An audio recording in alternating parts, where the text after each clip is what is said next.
ঘটনাটি আমরা যার কাছ থেকে পেয়েছি তার নাম সাজ্জাদুন নূর মাসাদ। ওনার বাড়ি নারায়ণগঞ্জ জেলার বন্দর থানার নবীগঞ্জ এলাকায়।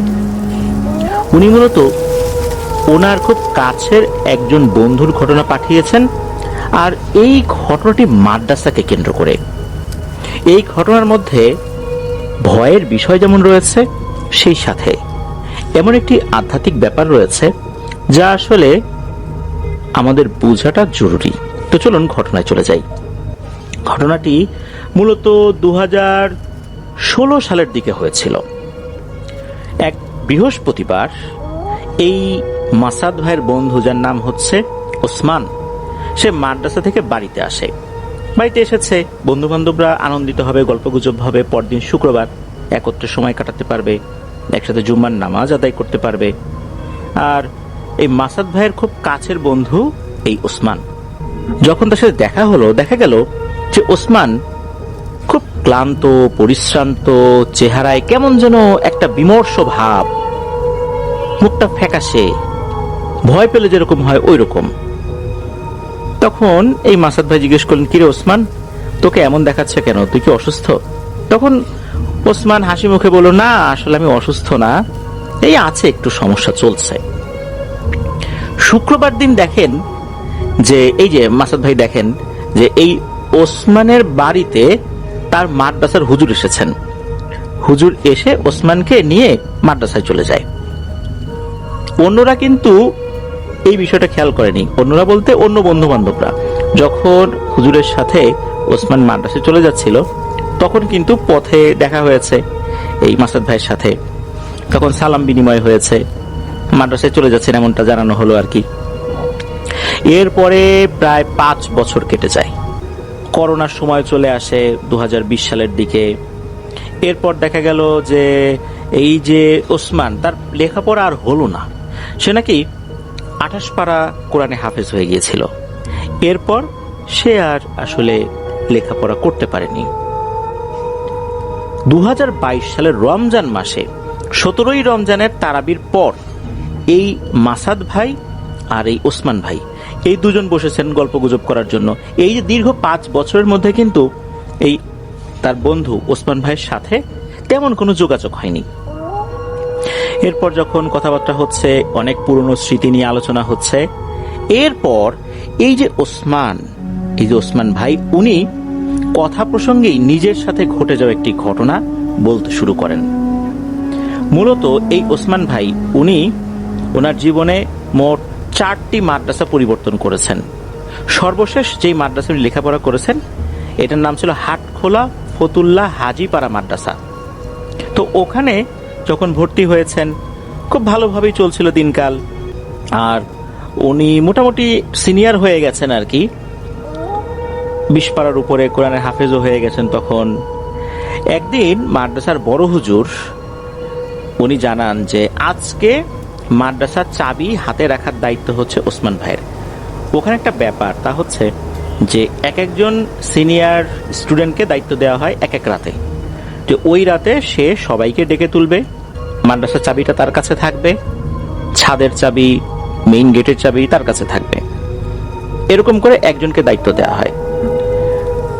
ওসমান ভাইয়ের কাছে এই দায়িত্বটা এসে পড়ে। বলে রাখা ভালো, উনি সিনিয়র হলেও মাদ্রাসায় তখন নতুন, মানে ওই মাদ্রাসায় উনি নতুন আর কি। রাতের বেলা হুজুর তো চাবি বুঝিয়ে দিয়েছেন এবং হুজুর বলে দিয়েছেন যে ওসমান, তুমি তো মাদ্রাসায় নতুন আসছো, মনে রাখবা রাতের বেলা ছাদে যাওয়া যাবে না। ছাদের চাবি এখানে আছে, দিনের বেলা ছাদে যাওয়া যায়, কিন্তু কোনোভাবেই রাতের বেলা ওখানে যাওয়া যাবে না। আর যদি কোনো ছাত্র ভাই ওয়াশরুমে যেতে চায়, তাহলে সেজন্য একা না যায়। অন্যান্য ছাত্রদের বলা আছে, তুমিও বিষয়টা খেয়াল রেখো, তুমিও বাইরে যেতে হলে একা যেও না, কাউকে ডেকে নিয়ে যাবা। তো এরকম কথা বলে দেওয়া হলো আর কি, হুজুর বলে দিলেন। এরপর হুজুর উনি ওনার যে থাকার জায়গা বা ওনার যে বাসা কাছাকাছি ছিল, সেখানে উনি চলে যান। হুজুর যেভাবে বলেছেন সেভাবেই সবকিছু করবেন, এরকমই চিন্তা করেছেন আর কি। এরপর কি হলো, রাতের বেলা এক ছাত্র ভাই, মানে তার সাথে তার একটা ভালো সম্পর্ক হয়ে গিয়েছিল, তার নাম ছিল রাকিব। এই রাকিব রাতের বেলা ওয়াশরুমে যাওয়ার জন্য উঠেছে। সে অন্য কাউকে ডাকেনি, এই ওসমান ভাইকে ডেকেছে। তো ওসমান ভাই উঠেছেন, ওঠার পর যেহেতু হুজুর বলে দিয়েছেন যে এই বিষয়ে সবাই যেন সবাইকে সহযোগিতা করে, তো ওসমান ভাই উঠেছেন। সে ওয়াশরুম থেকে ফেরার পথে তখন ওই রাকিব বলতেছেন ওসমান ভাইকে যে হ্যাঁ রে ওসমান, আজকে তো তোর কাছে চাবি আছে, একটা কাজ করি, চল তো আমরা ছাদে যাই। ছাদে আসলে কেন হুজুর নিষেধ করে, আর এখন তো কেউ নাই, অনেক রাত, সবাই ঘুমাচ্ছে, চল যাই। এদিকে ওসমান ভাই উনি তো ওই মাদ্রাসায় নতুন এসেছেন, ওনার মধ্যে একটা কৌতূহল কাজ করলো, ছাদে কি এমন আছে, নিষেধ করলো, ঘটনাটা কি, চাবি তো আমার কাছে আছে, যাই দেখি, কেউ তো আর দেখছে না।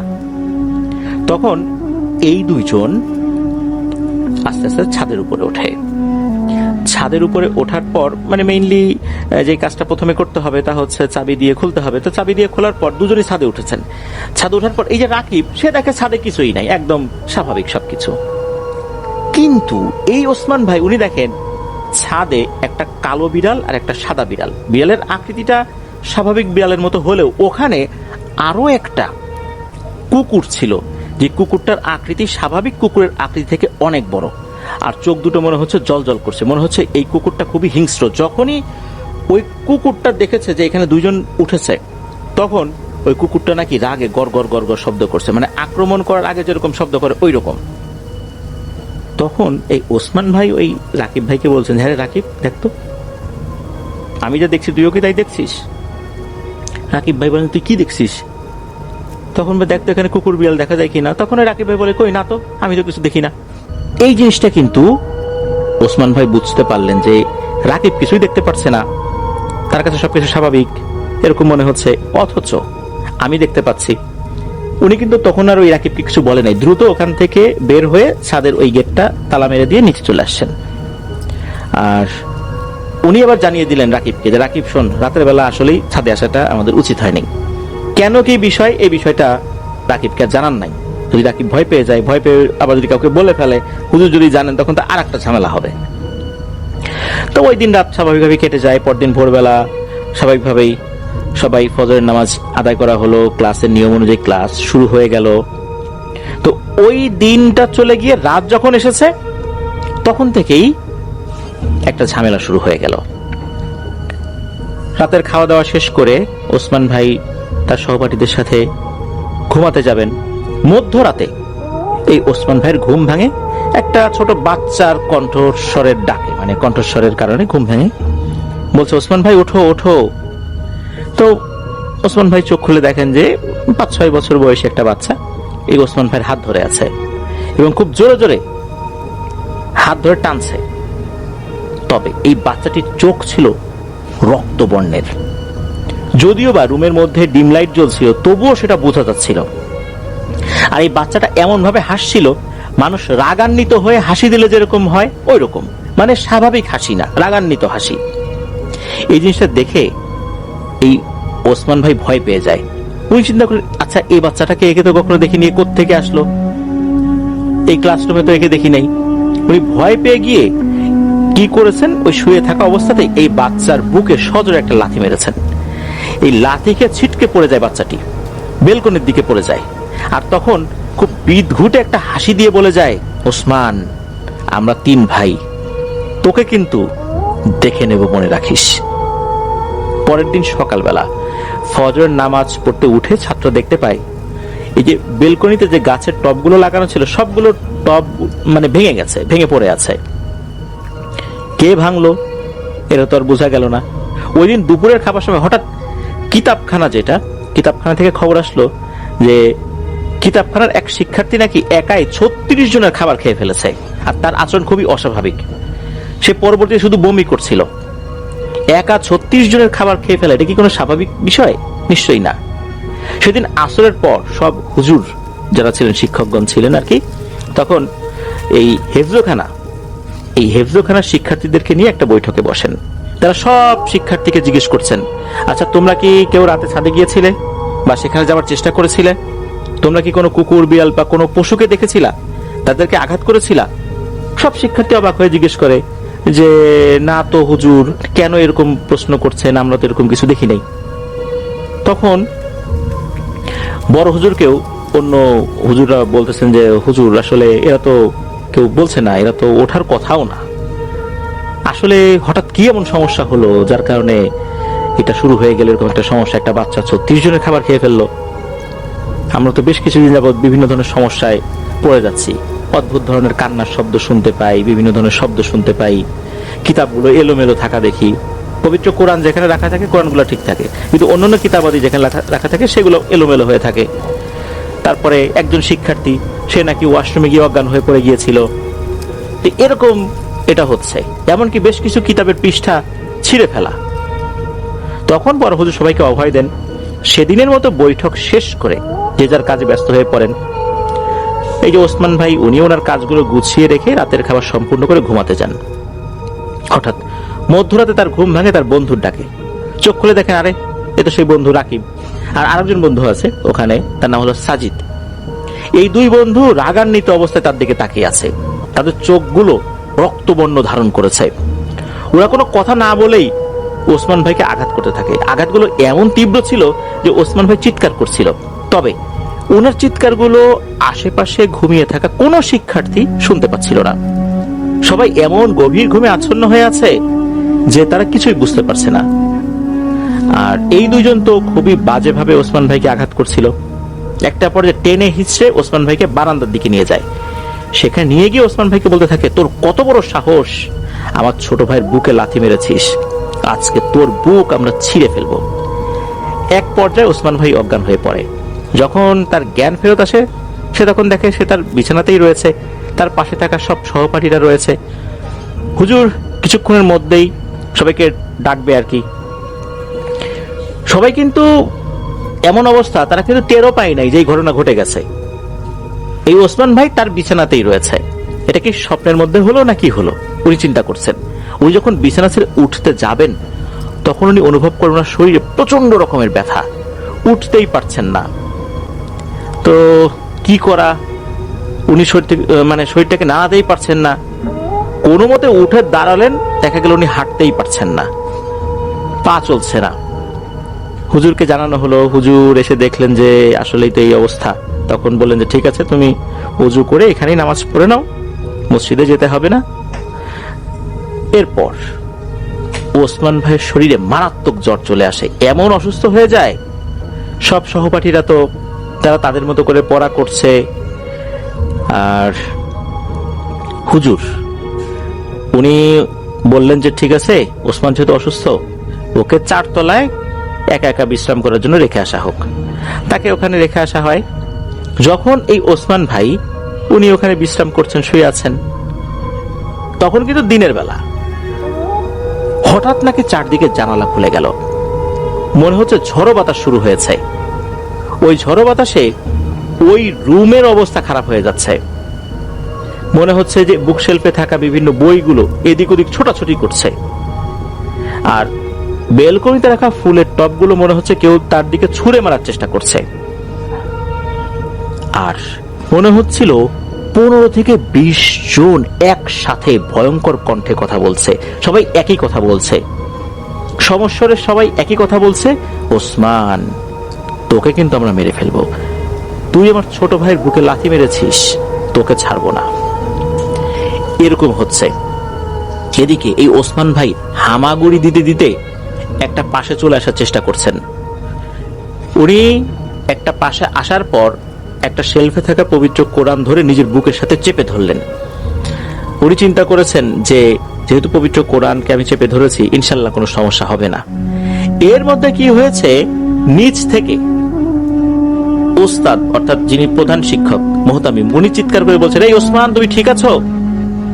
তখন ওই ওসমান ভাই এই ডাকটা শুনেছেন। উনি বলছেন যে হুজুর আপনি তাড়াতাড়ি উপরে আসেন, নাহলে আমি মারাই যাব। হুজুর দ্রুত উপরে চলে আসেন। হুজুর এসে দেখেন সবকিছু স্বাভাবিক হয়ে গেছে। তবে এই যে প্রচন্ড বাতাসের কারণে বইগুলো এদিক ওদিক ছোটাছুটি করছিল, এগুলো নিচে পড়ে আছে। হুজুর দ্রুত গিয়ে ওসমানকে জড়িয়ে ধরেন। এরপর ওসমান তো কান্নাকাটি শুরু করে দেয়, হুজুর আপনি না আসলে আমি তো মারাই যেতাম। তখন হুজুর তাকে আবার নিচে নিয়ে আসেন, যে এখানে আসলে একা রাখাটা তাকে তাকে যে একা রেখে গেছেন, জিনিসটা আসলে উচিত হয়নি। তবে তখন তো ফজরের নামাজ হয়ে গেছে, সকাল হয়ে গেছে, তখন তো আর ভয়ের কিছু থাকার কথা না। যাই হোক, ওই দিন নারায়ণগঞ্জের একজন বিখ্যাত হুজুর, তার নাম হচ্ছে আওয়াল হুজুর, তো উনি ওনার ছোট ছেলেকে নিয়ে মাদ্রাসায় উপস্থিত হলেন। তো উনি আসলেন, বিভিন্ন কথাবার্তা বলছেন। আওয়াল হুজুর কিন্তু এই রুকিয়া সংক্রান্ত বিষয়ে মোটামুটি বেশ ভালো জ্ঞান রাখেন আর কি। ওনাকে বিভিন্ন বিষয় বলা হলো যে মাদ্রাসায় এই ধরনের সমস্যা চলছে। তখন নাকি এই কথা বলতে বলতে ওনার যে ছোট ছেলে, এই ছোট ছেলে উনি কিন্তু তুরস্ক থেকে লেখাপড়া করে আসছেন। তবে উনি ওনাকে দেখলে কোনো আলেম বা এরকম কিছু মনে হয় না। উনি ক্লিন শেভড, মাথার চুলও ছিল ছোট ছোট। তো কথা বলতে বলতে হঠাৎ করে উনি এক পাশে সরে গেলেন। যাওয়ার পর কিছু বাচ্চারা এক জায়গায় লেখাপড়া করছিল, এর মাঝখানে গিয়ে নাকি ওই পূজারীরা যেভাবে ধ্যানে বসে ওরকম ধ্যানে বসে গেছেন। হঠাৎ করে তার এভাবে ধ্যানে মতো করে বসে যাওয়া, আবার বিড়বিড় করছে, এটা তো দেখে সবাই অবাক হয়ে যান যে কি ব্যাপার, এরকম কেন হলো। হুজুররা তো আগে থেকেই বেশ কিছু ভয়ের বিষয়গুলো নিয়ে অনেকটাই অভ্যস্ত হয়ে গিয়েছিলেন, আবার কোনো সমস্যা শুরু হলো কিনা। তখন দ্রুত আশেপাশে থাকা শিক্ষার্থীদেরকে হুজুররা সরে যেতে বললেন, তোমরা এখান থেকে দ্রুত সরে যাও। এরপরই নাকি এই ছেলেটা মাটিতে নিস্তেজ হয়ে লুটিয়ে পড়ে। আবার হুজুর তো আরেক সাইডে রয়েছেন। এটা কিন্তু খুব অল্প সময়ের মধ্যে ঘটে গেছে। হুজুরকে জানানো হলে দ্রুত হুজুর তার ছেলেকে নিয়ে বাড়িতে চলে যান, মানে বাসায় চলে যান আর কি। বাসাটা খুব বেশি দূরে ছিল না। এই যে আওয়াল হুজুর, উনি তো বুঝতে পারলেন যে কোনো একটা ঝামেলা হয়েছে, তার ছেলে এখানে এসে হঠাৎ করে এরকম আচরণ করেছে, বিষয় তো স্বাভাবিক না। এরপর উনি মাদ্রাসায় আসেন, আসার পর শিক্ষার্থীদের সাথে কথা বলেন, হুজুরদের সাথে কথা বলেন, সবকিছু শুনলেন। এরপর এশার নামাজের পর আবার সবার সাথে বসবেন বলে উনি চলে গেলেন। এশার নামাজের পর বসলেন। বসার পর উনি নিজে থেকেই বলছেন, এই তোমাদের মধ্যে কে এই কাজটা করছে বলো, এই অপকর্মটা কে করেছে? কেউ না কেউ করেছে। হুজুররা তো অবাক হয়ে গেছেন যে নিশ্চয়ই এই আওয়াল হুজুর কোন একটা তথ্য পেয়েছেন, যার কারণে এসে বলতেছেন। এদিকে কেউ তো স্বীকার করে না। ঘটনাটা কি? সবাই বলতেছেন আমরা খুবই একটা ভীতিকর অবস্থার মধ্যে আছি, বিভিন্ন ধরনের সমস্যা হচ্ছে, আমাদের লেখাপড়ার ক্ষতি হচ্ছে। তো এদিকে হয়েছে কি, ওই দিনটা ছিল বৃহস্পতিবার। আর এই যে ওসমান ভাই, উনি তো অসুস্থ ছিলেন, উনি ছুটি নিয়ে বাড়িতে চলে আসছিলেন। এরপর দিন বড় হুজুর গিয়ে তাকে নিয়ে আসেন। এইখানে আর একটা ঘটনা ঘটে, তা হচ্ছে বড় হুজুর এসে ওসমানের কাছে যান, মানে ওসমান ভাইয়ের কাছে যান, তার মা বাবাও সেখানে ছিল। তখন বড় হুজুর বলছেন যে ওসমান, তুমি কি নিজের মুখ থেকে সব কথা বলবে, নাকি আমি তোমার মা বাবার সামনে সব কথা খুলে বলবো? তখন এই ওসমান ভাই স্বীকার করেন যে ওই রাত্রে হুজুরের নির্দেশ অমান্য করে ছাদে উঠেছিলেন এই রাকিবকে সাথে নিয়ে। তখন এই হুজুর বললেন যে ওসমান, তুমি কি জানো যে কি ভয়ঙ্কর কাজ তুমি করেছো?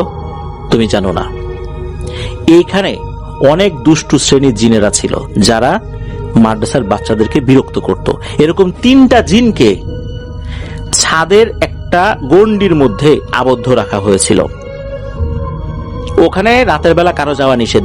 রাতের বেলা কেউ যদি ওখানে যায়, সাথে সাথে এই বন্ধনীটা কেটে যাবে আর ওরা মুক্ত হয়ে যাবে। তুমি সেখানে গিয়েছো, তোমার সাথে আরেকজনকে নিয়ে গিয়েছো। ওখানে যাওয়ার সাথে সাথে তুমি যাদেরকে দেখেছো ওরাও একটা নির্দিষ্ট গন্ডির মধ্যেই ছিল, আর যাওয়ার সাথে সাথে ওরা এখান থেকে মুক্ত হয়ে গেছে। মুক্ত হওয়ার পর ওদের গোত্রের আরো অনেকগুলো জিনেদেরকে নিয়ে এখন মাদ্রাসায় বিরক্ত করা শুরু করেছে। এর মধ্যে তোমার কাছে একটা জিন এসেছিল, তুমি লাথি মেরেছ, আরো বেশি ক্ষিপ্ত হয়েছে। এখন প্রায় 150 জিন এই মাদ্রাসায় উৎপাত করার জন্য চারদিকে ঘিরে রেখেছে। বিভিন্ন ছাত্রদেরকে বিভিন্নভাবে ভয় ভীতি দেখিয়ে তাদের মানসিক অস্থিরতা সৃষ্টি করে পড়াশোনায় বাধা তো দিচ্ছেই, এদের মাদ্রাসায় থাকার ক্ষেত্রে বাধা দিচ্ছে। আর এর জন্য সম্পূর্ণ দায়ী তুমি। তুমি কাজটা ভালো করো নাই। তবে আমার একটা দায়িত্ব ছিল, আমি সেই দায়িত্বটা পালন করেছি। ওই যে 3টা জিন, ওই 3টা জিনের মধ্যে 2টো জিনকে আবার বন্দি করতে সক্ষম হয়েছে। তবে আর একটা জিন বন্দি হতে হতেও হয়নি, তবে ওর উপর যে রুকিয়া করা হয়েছে তার শরীরটা অনেক দুর্বল হয়ে পড়েছে। ও এখন তোমার বাড়ির এখানে এসে আস্তানা গেড়েছে তোমাকে ক্ষতি করার জন্য, কারণ ওটাকেই তুমি লাথি মেরেছিলা। এটাকে বন্দি করতে পারিনি, তবে ও তোমার বড় ধরনের কোনো ক্ষতি করতে পারবে না। তবে মনে রেখো, তুমি যে কাজটি করেছো কাজটি ভালো করনি, এর একটা শাস্তি তুমি পাবে। কি যে শাস্তি এটা আমি বলতে পারবো না, তবে মনে রেখো তুমি তোমার জীবন থেকে খুবই মূল্যবান একটা আধ্যাত্মিক জিনিস হারাবে। এটা বলার পর ওসমান ভাইকে নিয়ে চলে গিয়েছেন, কারণ ওনার আরো কিছু রুকিয়া করার দরকার ছিল। এরপর আরো কিছুদিন পার হয়ে গেলে ওনার 28 পারা হেফজ কমপ্লিট হয়, মানে আর 2 পারা ছিল সম্পূর্ণ হাফেজ হতে। এরপর উনি নাকি আর পড়তে পারেন নাই, হঠাৎ করে ওনার মধ্যে কিছু পরিবর্তন চলে আসে, উনি বাড়িতে চলে আসেন, আর মাদ্রাসায় যান নাই। এরপর আস্তে আস্তে উনি ওনার আমলের ক্ষেত্রে অনেক পরিবর্তন নিয়ে আসেন। বিভিন্ন ধরনের বাজে নেশায় উনি অভ্যস্ত হয়ে যান, বাজে ছেলেদের সাথে উনি মেশা শুরু করেন। আস্তে আস্তে এই 28 পারা উনি ভুলে যান। একটা সময় বুঝতে পারেন যে আসলে হুজুর ওই দিন যে বলেছিলেন তুমি তোমার জীবন থেকে একটা মূল্যবান আধ্যাত্মিক জিনিস হারাবে, এইটা যে এইটা হবে এটা উনি বুঝতে পারেন নাই। উনি আফসোস করেন যে হুজুরের নির্দেশ অমান্য করেছিলেন, যার কারণেই এরকম ঘটনা ঘটে গেছে। এরকম একটা কঠিন শাস্তি আপাত দৃষ্টিতে বাহ্যিকভাবে এটা মনে হতে পারে এটা তেমন কিছু না, তার শারীরিক তো কোনো ক্ষতি হয়নি, কিন্তু একটা ছেলে হাফেজ হওয়ার একটা প্রবল বাসনা নিয়ে 28 পারা পড়ে তার আর পড়া হলো না, পুরোটা ভুলে গেল, সে ভিন্ন একটা জগতে চলে গেল, তার আমলের অনেক পরিবর্তন হয়ে গেল। এখন অবশ্য সে আবার আস্তে আস্তে তার আমল আবার ভালো করার চেষ্টা করছেন। প্রিয় লিসেনার্স, এই যে ঘটনাটা, এই ঘটনাটার মধ্যে আমি বলেছিলাম যে একটা আধ্যাত্মিক শিক্ষা রয়েছে, তা হচ্ছে আমরা কওমি মাদ্রাসা অঙ্গনে যারা কিছুটা সময় হলেও দিয়েছি, ওখানকার যে পরিবেশ, ওখানকার ছাত্র শিক্ষকের যে সম্পর্ক আর অন্যান্য স্কুল কলেজ ইউনিভার্সিটিতে ছাত্র শিক্ষকের সম্পর্ক কিন্তু একরকম না। হ্যাঁ, সব জায়গায় ভালো খারাপ মানুষ আছে, সেখানেও আছে, এটা থাকবেই, কিন্তু আধ্যাত্মিক এলেম অর্জনের ক্ষেত্রে ওস্তাদের সান্নিধ্য, তার আনুগত্য, এটা অত্যন্ত জরুরি একটা বিষয়। কারণ কওমি অঙ্গনে যেই লেখাপড়াগুলো হয়ে থাকে এর সাথে রুহানি জগতের একটা সম্পর্ক রয়েছে। এই জন্য শিক্ষকের কথা শোনা, তার প্রতি সম্পূর্ণ আদব রক্ষা করে চলা, আনুগত্য করা, এই বিষয়গুলো অত্যন্ত জরুরি। যারা কওমি অঙ্গনে লেখাপড়া করেছেন তারা এটার গুরুত্ব বোঝেন। আমরা বাইরের মানুষজন এটা ওভাবে বুঝতে পারি না। যে এলেমের সাথে আধ্যাত্মিকতার সম্পর্ক রয়েছে সেখানেই প্রবল আনুগত্যের প্রয়োজন হয়, যেটা কিন্তু কওমি অঙ্গনে দেখা যায়। অন্যান্য অঙ্গনগুলোতে এটা ওভাবে দেখা যাবে না, এটাই স্বাভাবিক। তো এই যে হুজুর যিনি ওসমান ভাইকে নিষেধ করেছিলেন, উনি বুঝতে পেরেছিলেন যে এইটার একটা প্রভাব যেটা পড়বে তার আধ্যাত্মিক বা রুহানি জগতে পড়বে, সে যে লেখাপড়া করেছে এটার উপর পড়বে এবং তার পুরো একটা আমলের উপর পড়বে। তাই হয়েছিল। আমরা ওসমান ভাইয়ের জন্য দোয়া করব, যেহেতু উনি আবার ফেরত আসার চেষ্টা করছেন, আল্লাহ তাকে কবুল করুন।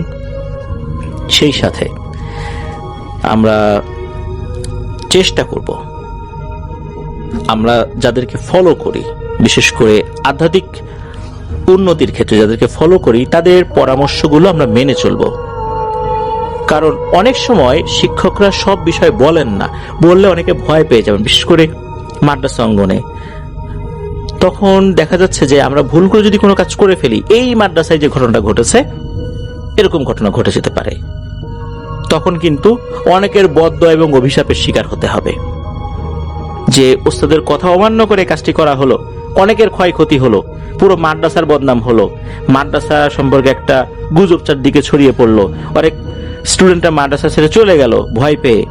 তো এইটার একটা বদদোয়া বা অভিশাপ তো এসে লাগবেই, এটাই তো স্বাভাবিক। এই জন্য ওস্তাদদের কথা মেনে চলার চেষ্টা করতে হবে। আল্লাহ আমাদেরকে বুঝার তৌফিক দান করুন। ধন্যবাদ জানাচ্ছি আমাদেরকে যে দুজন নড়াইল থেকে বকুল তাদের গ্রামের বাড়ির একটি ঘটনা আমাদের কাছে শেয়ার করেছেন এবং তিনি আমাকে অনুরোধ করেছেন আমি যেন আমার মতো করে ঘটনাটা আপনাদের কাছে প্রেজেন্ট করি। আমি চলে যাচ্ছি মুকুলের পাঠানো ঘটনায়। 2006 সালের কথা। মুকুলদের গ্রামে একজন মানুষ ছিল যার নাম ছিল আয়ুব আলী, এবং আয়ুব আলী বয়সে তখন তরুণ, কেবল টিনেজ বয়স পার করছেন, 18-19 বছর বয়স হবে। তো আয়ুব আলী ছিলেন কৃষিজীবী পরিবারের সন্তান। তিনি তার বাবার সাথে কৃষি কাজ করতেন, তাদের বেশ কিছু কৃষি জমি ছিল, তো বাবার সাথে সেখানেই সময় দিতেন। তো এরকম কাজ করতে করতে তার আসলে পড়াশোনা কন্টিনিউ করা হয়নি। ক্লাস 8 থেকে 9-এ ওঠার পর তিনি আর পড়াশোনা করেন নাই, কারণ এই কাজে খুব ইনভলভ হয়ে যান, বাবাকে খুব হেল্প করতেন। আর তার বাবা যদিও তাকে অনেক প্রেশার দিয়েছিল, তো তার আর ভালো লাগে নাই, কিন্তু তার কাছে ইন্টেলেকচুয়াল ব্যাপারগুলো খুব ভালো লাগতো। তিনি বই পড়তে পছন্দ করতেন, বিভিন্ন সময় বড় ভাইদের কাছ থেকে গল্পের বই এনে এনে পড়তেন। আর এই তো গ্রামে আর যা করার, মাঝে মাঝে বন্ধুদের সাথে খেলতেন, ফুটবল খেলতে যেতেন, কুস্তি করতেন, এটা তার খুব পছন্দের জিনিস। যাই হোক, এইভাবে করে সময় কাটাতেন। তো তাদের বাড়িটা ছিল গ্রামের একটা সাইডে, সেখানে তাদের বাসাটার পাশে মানে পরবর্তী স্থানটা হচ্ছে ফাঁকা, সেই জায়গা দিয়ে বেশ দূর পর্যন্ত দেখা যায় প্রান্তর। আয়ুব আলী মাঝে মাঝেই বাসার উঠান পার হয়ে সেখানে যেতেন, যে গাছতলায় বসে তাকিয়ে থাকতেন দূরে। খুব সুন্দর লাগতো তার কাছে বিভিন্ন দৃশ্য, প্রকৃতির দৃশ্য, এগুলো তার খুব পছন্দের জিনিস ছিল। তো একদিন এরকম আয়ুব আলী বসে আছেন, মাগরিবের পরে ওখানে যে বসে আছেন এবং তাকায় আছেন, দেখতেছেন যে একেবারে আস্তে করে যে মানে উপরে আকাশে এই লালচে অংশটা মিশে গেল, অন্ধকার হয়ে গেল চারিপাশ, এবং ঝিঝি পোকার ডাক শুরু হলো অন্যরকম। তো সে খুব এনজয় করতে প্রাকৃতিক জিনিসগুলো। এই সময় হঠাৎ শুনলেন যে তার বড় চাচার হাক, তার বড় চাচা আসছে তাদের বাসায়। তো তিনি খুব পছন্দ করতেন বড় চাচাকে। আয়ুব আলী তাড়াতাড়ি দৌড় দিয়ে আসলেন বড় চাচার হাক শুনে। তাদের এই ওই উঠান পর্যন্ত আসতেই তাকে অনেক গাছগাছালি, সবজির ওই যে মাচান, এগুলো নিচ দিয়ে আসতে হয়েছে। এসে দেখে বড় চাচা আসছে, বাসার মধ্যে তাদের উঠানের মধ্যে হালকা আলো জ্বলতেছে, হারিকেনের আলো, আর ঘরের মধ্যে টিম টিম করে বাতি জ্বলতেছে। মানে খুব খুব কম সময় ইলেকট্রিসিটি থাকতো, তো তারপরে সেই বাতি জ্বলতেছে। অদ্ভুত একটা পরিবেশ সেখানে। তো বড় চাচা এসে বসে একটা মোড়া নিয়ে কথা বলা শুরু করলেন আয়ুব আলীর বাবার সাথে। তো আয়ুব আলীও যে বসে গেল, সে প্রায় তার বড় চাচার পাশে বসে যেত কথা শুনতে। বড় চাচাও তাই খুব আদর করত।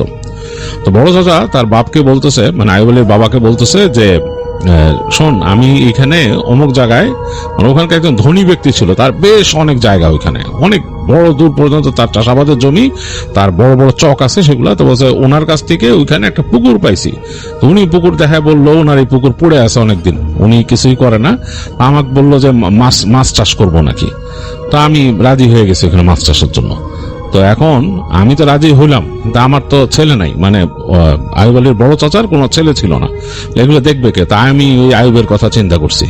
আয়ুব ওখানে থাকবে রাত্রে, দেখবে টেকবে সবকিছু, আর ও তো পাবেই। ওরে তো আমি ওখান থেকে হলে লাভ হলে দিবই টাকা।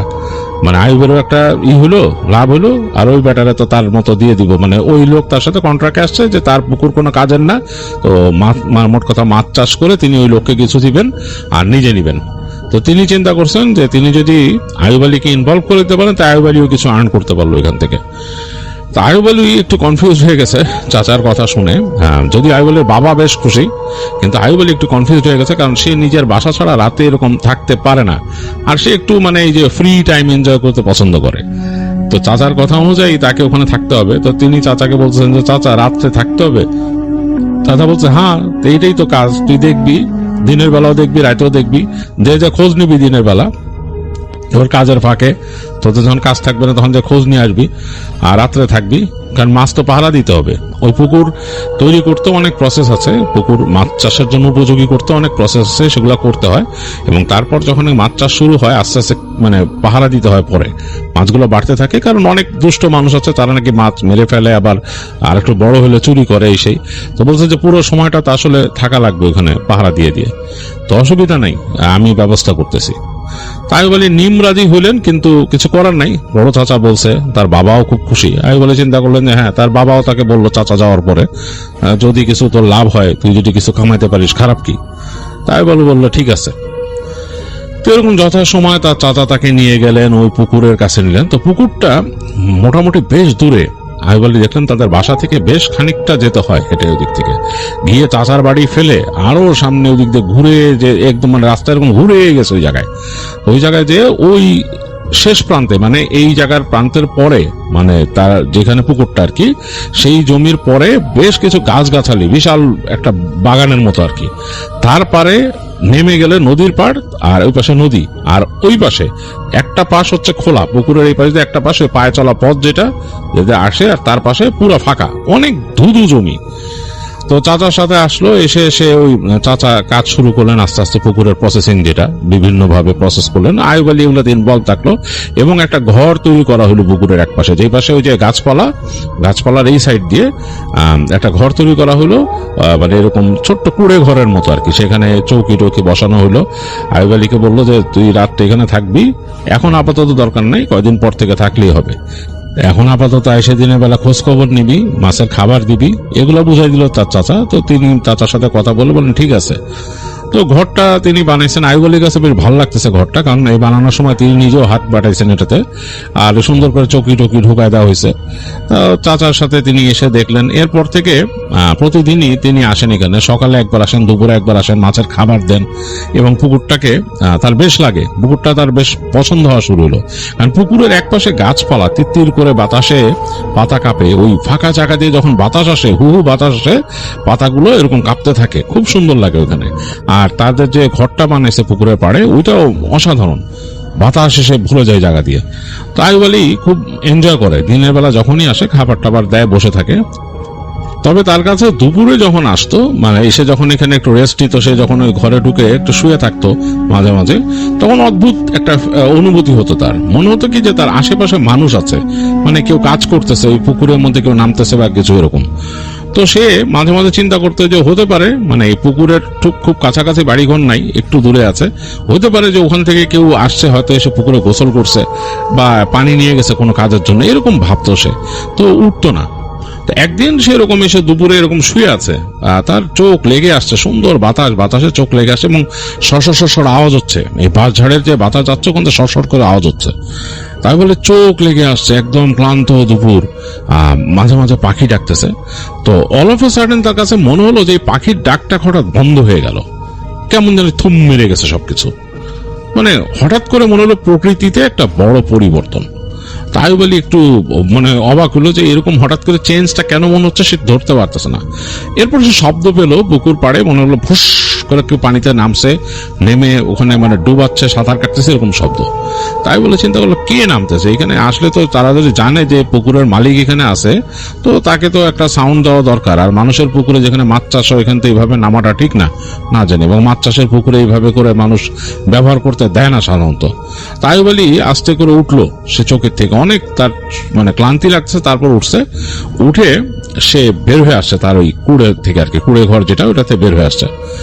বের হয়ে এসে সে তাকায় দেখতেছে মানে কেউ নাই, মানে পানির মধ্যে একটা জায়গায় ঢেউ আছে, বেশ রিপল উঠতেছে, মনে হচ্ছে যে কেউ ডুব দিলে যেভাবে রিপল উঠে সেরকম, ডুব দিলে যেভাবে রিপল উঠে চারিপাশে ছড়া যায় ওরকম হচ্ছে, কিন্তু কেউ নাই।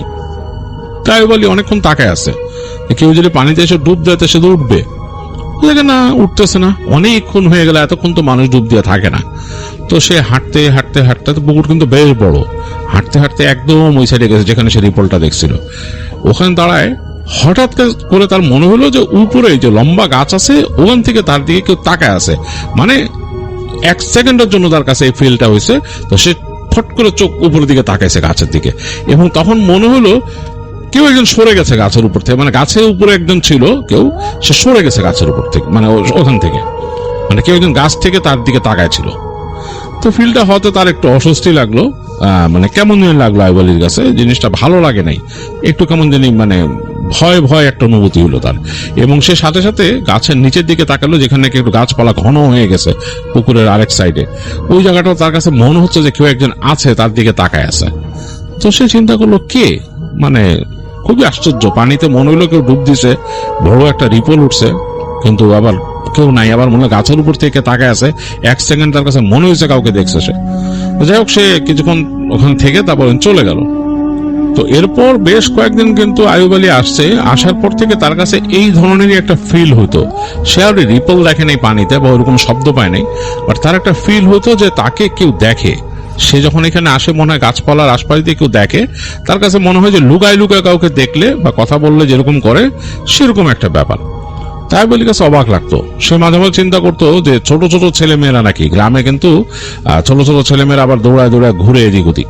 তো সে চিন্তা করতো এরাই কি তার দিকে তাকায় টাকায় থাকে নাকি, গাছে উঠে নাকি এগুলা। তো চিন্তা করলো যে নাই, কিন্তু এরকম ফল টল কিছু হয়ে নাই, এই গাছগুলার মানে কোনো ওরকম কিছু নাই, কি এখানে কেউ উঠে তার দিকে এভাবে তাকাবে। যাই হোক, সে এটা ইগনোর করলো। তো একদিন আয়ুব আলী এরকম আসছে, এসে তার ওই ঘরে তখনও যায় নাই, মাছকে খাবার দিয়ে সে ঘুরে দেখতেছে পুকুরের অবস্থা।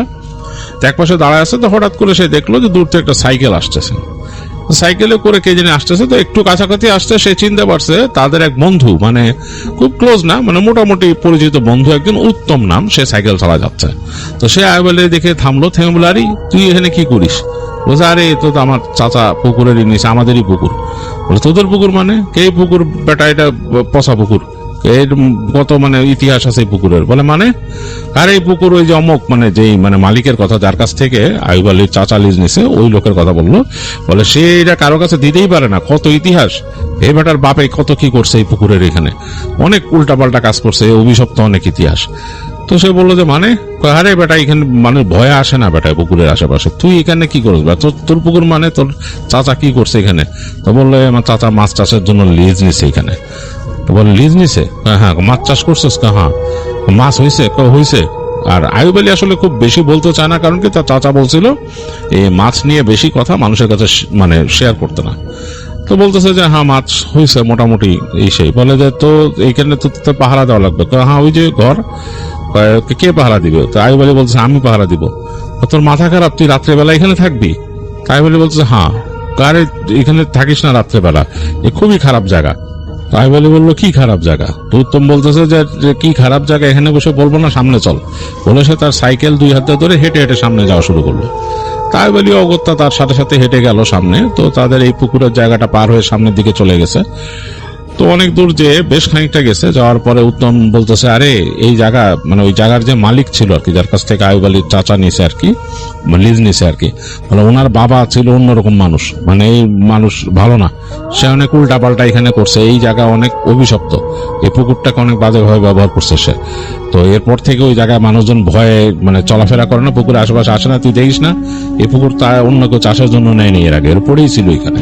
তোর চাচা কি বুঝে নিল, ওইখানে মানুষ আসে না রাত্রেবেলা, সন্ধ্যার পর দিক দিয়ে হাঁটতেও মানুষ ভয় পায়, মানে সহজে হাঁটেও না এখানে সন্ধ্যার পরে মানুষ, অনেক উল্টা পাল্টা জিনিস দেখছে মানুষ। তুই কিছু দেখিস নাই? আয়ুব আলী বলে। আয়ুব আলী বলে না আমি কি দেখবো, আমি তো দুপুরবেলা আসি, তবে আমার মাঝে মাঝে মনে হয় যে কে জানি আসে আশেপাশে। দেখা গেল উত্তম এটা শুনেই বেশ ভয় পাইছে। বলে যাই হোক তোরে আমি বললাম যে তুই এখানে রাত্রে থাকিস না, হ্যাঁ এই বলে কথাবার্তা বলে উত্তম তার পথে চলে গেল সাইকেল নিয়ে প্যাডেল করে। আয়ুব আলী অনেকক্ষণ দেখলো, দেখে আবার সে ফিরে আসলো।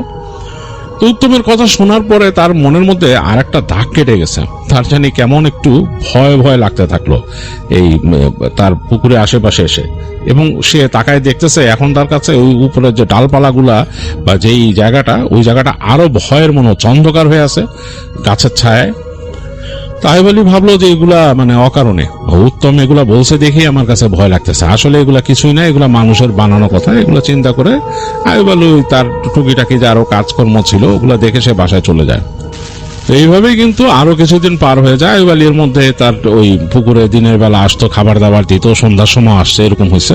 তার কাছে আর ওরকম কিছু লাগে নাই, জিনিসটা ইজি হয়ে গেছে। তবে ওই ফিলটা হতো সবসময় আসলেই, ওই জায়গাটা দেখলে মনে হতো যে কেউ একজন হয়তো ওখানে আছে ওই গাছগাছালির ওদিকে। আর হতে কি পুকুরটার একটা পাশ যেহেতু ফাঁকা, বেশ বড় দূরে প্রান্ত দেখা যায়, ওদিকের আকাশের পুরো ছায়াটা এসে পুকুরে পড়তো। আর পুকুর বেশ ডিপ, বোঝা যায় পুকুর বেশ ডিপ, এবং ওই ডিপ পুকুরের মধ্যে ঢেউটা কিন্তু একটু থই থই করে, যেখানে পানি গভীর থাকে। তো ওইটার মধ্যে মেঘের ছায়াগুলো পড়ে একটু অন্যরকম লাগতো পড়ন্ত বিকেলে। তাই বলি দেখতো তখন তো একটু এই জিনিসগুলো একটু অন্যরকম লাগতো। যাই হোক, এরকম করে এই যে সময় পার হয়ে এক সময় হয়ে গেছে তার পাহারা দেওয়ার, কারণ এখন এরকম একটা সময় আসছে যে মাছগুলো একটু বড় হয়েছে, এবং এই সময়টাই নাকি তাদের এই মাছ পাহারা দেওয়ার সময়। কারণ অনেক দুষ্ট লোক আছে যারা ওই মাছ দেখা যায় মেরে ফেলে, আবার অনেকে আছে যে মাছ ধরে নিয়ে যায় জাল মেরে। তো এই কারণে এখন রাতে থাকতে হবে। আয়ুব আলীর থাকার পালা, সে প্রথম যেদিন যাবে তো সে তার বাবাকে বলতেছে এসে যে আব্বা আমি যাচ্ছি আজকে তো রাতে থাকা লাগবে ওইখানে। তো দোয়া করো। আর বাপকে বলতেছে যে আব্বা অনেক কথা শুনছি পুকুর সম্বন্ধে, আমার সাথে উত্তমের একদিন দেখা হয়েছিল এটা সেটা। তো তার বাবা বলে, বাবা আমি তো এত কিছু শুনি নাই, তবে ওই জমির যে মালিক হয়ে যায় তোমার চাচা, তার থেকে নিচে লিজ, ওই লোক সুবিধার না, সেও সুবিধার না, তার বাপও সুবিধার না। এর অন্যরকম মানুষ, অত্যাচারী মানুষ ছিল, মানুষকে অনেক টর্চার করতো, টাকা পয়সা দিত, এগুলা শোধ না করতে পারলো অনেক রকম ই করতো, আবার জমি জমা নিয়ে নিছে মানুষের অনেক। এরা এরকমই। তো জানি না কথা কতটুকু সত্য, বা তুমি সাবধানে থেকো, দোয়া দুরুদ পড়ে থেকো, মাছ মারা কোষটা নিয়ে যাও সাথে করে, কোষটা নিয়ে যাও, হারিকেনটা নিয়ে যাও, আর সাবধানে থাকবা রাত্রিবেলা। হ্যাঁ, কোনো ই করো না, সাবধানে। কোনো যদি দেখো যে উল্টা পাল্টা মনে হয় ওইখানে, বাড়ি চলে আইসো, থাকার দরকার নাই তখন আর দোয়া দুরুদ পড়ে থেকো। তো এটা বললো আইয়ুব আলীর বাবা তাকে। আইয়ুব আলী তার বাবার কাছ থেকে দোয়া নিয়ে সে কোচ নিয়ে হারিকেন নিয়ে রওনা দেয় তার ইসের দিকে। তো সে যখন বাসার থেকে বেরোচ্ছে তখনই কিন্তু আকাশ গুড় গুড় করতেছে, মানে মেঘ ডাকতেছে। তো আইয়ুব আলী বুঝলো যে রাতে কি বৃষ্টি হবে নাকি। দেখলো যে এই গুমট আবহাওয়াটা হঠাৎ করে একটু ঠান্ডা হয়ে গেল। তো সাধারণত এগুলো ঝড় আসলে এরকম হয়। আইয়ুব আলীর কিছু করার নাই, সে আজকে যেহেতু থাকবে ডিসাইড করেই ফেলছে, সে চাইলে আজকের প্ল্যানটা বাদ দিতে পারতো, যেহেতু ডিসাইড করে ফেলছে, প্রিপারেশন নিছে, তো সে রওনা দিল আর কি, হাতে কোচ আর হারিকেন নিয়ে রওনা দিয়ে যাচ্ছে সে রাস্তা দিয়ে। তো বাতাস মোটামুটি বেশ বাতাস, আজকে ওই গরম গুমট ভাবটা চলে গেছে, ঠান্ডা ঠান্ডা বাতাস বইতেছে। তো সে যাচ্ছে, দুই পাশে গাছ গাছালি বাঁশ ঝাড় এগুলোর মধ্যে দিয়ে যাচ্ছে। তো ফাঁকা জায়গায় বেরোলে এক পাশে যেখানে খোলা প্রান্তর, ওখানে দেখতেছে দূরে মেঘের আড়ালে বিজলি চমকাচ্ছে, এবং মেঘগুলো এরকম নীল নীল কালার হয়ে যাচ্ছে চারিদিকে এরকম, কিন্তু এটা মেঘের এই পাশে দেখা যাচ্ছে না বিজলির কালার গুলা, হচ্ছে মেঘের আড়ালে বিজলি চমকাচ্ছে, আকাশটা হঠাৎ আলোকিত হয়ে যাচ্ছে এবং দূরে প্রান্তর পর্যন্ত দেখা যাচ্ছে। তাই বলি কাছে খুব সুন্দর লাগলো। চিন্তা করলো যে রাতে এরকম মাঝে মাঝে ঝড় বৃষ্টিতে বেরোনো উচিত, তাহলে অনেক কিছু দেখা যায়, অনেক দূর দূরান্ত পর্যন্ত দেখা যায়, সুন্দর লাগে। আর সে আগে এগুলো পছন্দ করতো খুব বেশি, প্রাকৃতিক পরিবেশ, এই জন্য সে বাসার ওই প্রান্তে যে বসে থাকে। যাই হোক, হাঁটতে হাঁটতে সে একসময় পুকুরের কাছে আসলো। ওই সময় বাতাস একটু বাড়ছে, বাতাসে গাছপালাগুলো এরকম নড়তেছে সব, মানে বেশ হেলে দুলে এরকম এদিক ওদিক করতেছে। সে দেখলো যে তার কুড়ে ঘরের ওই পাশের গাছপালাগুলো এরকম নড়তেছে। তো সে হারিকেনের আলো ধরে ধরে হারিকেনটা সামনে বাড়ায় ধরছে, ওইটার আলো যতটুকু পড়ছে ওইটা মানে সে আলোতে হেঁটে হেঁটে ওই আইল দিয়ে চলে আসলো একদম কাছে, তার ওই ঘরের কাছে। এসে সে ওই সামনে ঝাপটা সরায় ফেলে দেখলো যে ঘর যেরকম রেখে গেছিল সেরকমই আছে। সে হারিকেনটা রাখলো, রেখে তার ওইখানে আজকে ওই যে চাদর রাখছিল ভাঁজ করে সে বিছায় ফেললো বিছানায়, যেহেতু রাতে থাকবে সবকিছু গুছাইলো তার মতো। হারিকেনটা সুন্দর করে ঝুলাই দিল, ওখানে একটা ছিল এরকম বাঁশের সাথে একটা তারের আংটা, ওটা সে ঝুলাই দিল, ঝুলাই দিয়ে এসে বসলো। বেশ কঠিন ঝিঝি পোকার ডাক আসতেছে এবং মাঝে মাঝে আবার ছেড়ে যাচ্ছে। যখন বাতাস ছাড়ে সে বুঝতেছে যে আজকে বাতাসটা এসে তার কুড়ে ঘরের এই পাশ দিয়ে মানে ঢুকে ওই পাশ দিয়ে বেরো যাচ্ছে। কুড়ে ঘরে একটা পাশে একটা ছোট্ট ফাঁক ছিল, তো সে চিন্তা করলো যদি বৃষ্টি আসে তো সমস্যা হবে। হারিকেন নিয়ে ওই পাশে যে সে তার এখানে পলিথিন ছিল, ওই পলিথিন দিয়ে ওই পাশটা সুন্দর করে ঢেকে দিল, যাতে এই দিক দিয়ে বৃষ্টি আসলে না ঢুকে। তো ওইভাবে সে মোটামুটি প্রিপারেশন নিয়ে সে চলে আসলো, এসে তার ইসে বসে আছে ঘরে, এবং রাতের যে এনভায়রনমেন্টটা সে বোঝার চেষ্টা করতেছে এখানকার রাতের এনভায়রনমেন্টটা কেমন, নতুন একটা জায়গা থাকার জন্য। তো ওই যে পোকা ডাকে থামে, আবার এছাড়াও আরো রাতের কিছু পোকামাকড় ডাকতেছে, বাতাস চলতেছে, এবং হঠাৎ হঠাৎ অনেক দূর থেকে গুড় গুড় গুড় করতেছে আকাশ, মানে বৃষ্টি হয়তো হবে হয়তো হবে না, বা দূরে কোথাও হচ্ছে এরকম অবস্থা, ঠান্ডা একটা আবহাওয়া। আইয়ুব আলী অনেকক্ষণ বসে থাকলো, তার সাথে বই ছিল, ওই যে সে যে চৌকির ওখানে বই রাখছিল সেই বই বের করে, পেপার ব্যাগ বই, ওটা পড়া শুরু করলো হারিকেনের আলো, এবং বইয়ের মধ্যে ডুবে গেল, অনেকক্ষণ বইয়ের মধ্যে ডুবে গেছে। এর মধ্যে সে হঠাৎ করে শব্দ পেলো, পটপট পটপট পট করে বৃষ্টি শুরু হয়েছে, বেশ ঝুম বৃষ্টি নামলো এক সময়, একেবারে বেশ ঝুম। তার ওই ইসের উপরে পড়তেছে, তার ওই চালের উপর পড়তেছে, পড়ে ঝরঝর করে যাচ্ছে সে বুঝতেছে, এবং বাতাসের মানে হালকা ঝাপটা আসতেছে, সেই ঝাপটাতে তার ওখানে যে পলিথিন দিছে ওইটার মধ্যে ফট ফট করে শব্দ হচ্ছে এরকম। তো সে বইটা রেখে দিল, চিন্তা করলো যে না, আমি মানে শুয়ে পড়া দরকার, এখন এই বৃষ্টি নামসের মধ্যে আর কি করবো। আর পুকুর মোটামুটি তার এই জায়গার থেকে বেশ খানিকটা দূরে, তো সুতরাং এমন না যে বৃষ্টিতে উঠে পানি উঠে যাবে, অসুবিধা নেই। তো সে কি মনে করে একটু গেল তার এই ঘরের সামনের ওই ঝাপটা সরাইলো, সরায় তাকায় দেখলো দূরে কি হচ্ছে। তো দূরে দেখতেছে আকাশে যে বিজলি চমকাচ্ছে, ওইটা আলোতে আলোকিত হয়ে যাচ্ছে, পুরা জমিটা সামনে যে ফাঁকা জায়গাটা বিস্তীর্ণ প্রান্তরটা আলোকিত হয়ে যাচ্ছে, পুকুরের পানিও আলোকিত হয়ে যাচ্ছে, এবং পুকুরের পানি থই থই করতেছে এরকম, মানে এরকম থই থই করতেছে, বৃষ্টির পানি পড়ে পড়ে রিপল উঠতেছে, সুন্দর একটা দৃশ্য এই বিজলির আলোতে এগুলো দেখা, গাছপালাগুলো এরকম নড়তেছে। তো সে আস্তে করে আবার সেই ঝাপটা দিয়ে আস্তে করে সে বিছানায় শুয়ে পড়লো, হারিকেনটাকে একদম ডিম করলো, নিভাইলো না, কারণ এই জায়গায় এরকম আছে, সে একটা অনেকটা তো ওয়াইল্ড জায়গার মতোই, তো একদম হারিকেনটাকে একদম নিবু নিবু করে সে ঝোলাই দিয়ে শুয়ে পড়লো। এখানে বৃষ্টি হচ্ছে হচ্ছে, হঠাৎ করে সে শব্দ পেল, মনে হলো তার এই ঘরের আশপাশ দিয়ে কেউ চৌড়ে দৌড় দিছে, ভোঁ দৌড়, মানে এই ঝোপঝাড় সব ভেঙে থর করে, মানে একটা প্রাণী যদি দৌড়ায় যায় কোনো জায়গা দিয়ে, খুব ভারী প্রাণী, গরু বা কিছু যদি ছুটে যায় এরকম তার এই কুড়ে করে পিছন দিয়ে, এরকম একটা শব্দ শুনলো সে, থর করে এরকম এই পাশ থেকে। এবং বৃষ্টি তখন কিন্তু কমে গেছে, মানে পিট পিট পিট পিট শব্দ আসতেছে বৃষ্টি, এর মধ্যে মনে হয় চৌড়ে থর করে ওইদিকে চলে গেল। আবার শব্দ পেল ওই দিক থেকে দৌড়াদৌড়ির শব্দ, অ্যাজ ইফ 2-3টা গরু বা কিছু এরকম দৌড়াইতেছে আশপাশ দিয়ে। তার কাছে অবাক লাগলো, আরে কে দৌড়াইতেছে, এবং শব্দটা কেমন, মানে কোনো মানুষের গলার শব্দ নাই বা কোনো শব্দ নেই, জাস্ট দৌড়ানোর শব্দ এরকম। তো আইয়ুব আলী একটু ভয় পাইছে যে এখানে কি দৌড়ায়, কোনো প্রাণী তো এখানে আসার কথা না, রাত্রেবেলা গ্রামের এই জায়গায় এরকম একটা পুকুর পাড়ে এখানে তো গরু এসে দৌড়াবে না, মানে পায়ের ওজনের ভারটা এরকম লাগছে গরুর মতো, দৌড় দিয়ে গেলে এরকম ভেঙে চুরে ওখানে গাছপালা ঝোপঝাড় ভেঙে দিয়ে দৌড়ায় এরকম। তো সে কিছুক্ষণ কান পেতে শোনার চেষ্টা করছে, এরপর হঠাৎ করে সে শব্দ পেল, ছপাস করে একটা শব্দ হলো পুকুরের মধ্যে, মানে ভারী কিছু, মানে ওই যে মানে একটা মানুষের মতো যদি যোজন ছপাস করে পানিতে পড়ে সেরকম একটা শব্দ। তো সে অবাক হলো, কিরে এখানে বাজ টাজ পড়ছে না, বাজ পড়লে তো আবার আলোকিত হয়ে যেত চারিদিক, আবার সাথে সাথে মেঘ ডাকতো, ডাকে নাই তো, মেঘ ডাকে নাই, ছপাস করে পানিতে একটা শব্দ হয়েছে। তো আইয়ুব আলী আস্তে করে উঠছে, উঠে হারিকেনটা একটু বাড়ায় আস্তে করে তার ঝাপটা সরায় সে বাইরে উকি দিছে, ওদিকে কিছু দেখা যায় না, আলো নাই, তখন বজ্রপাত চমকাচ্ছে না, আলো নাই। আইয়ুব আলী চিন্তা করলো যে ব্যাপারটা কি, দেখি কি অবস্থা। তো সে আস্তে করে হারিকেনটা বের করলো, করে আরো বাড়ায় দিল, দিয়ে সে বের হয়ে আসলো ঝাপ সরায়। হালকা বৃষ্টি হচ্ছে, ফিনফিনা বৃষ্টি, মানে বৃষ্টি থেমে গেছে, হালকা ফিনফিনা বৃষ্টি হচ্ছে।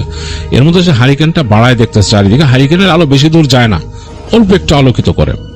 তো এর মাঝে এই রাতের আলো আধারী তার চোখে অনেকটা সয়ে আসছে, মানে এই যে আকাশের আলোটা এটা সয়ে আসছে।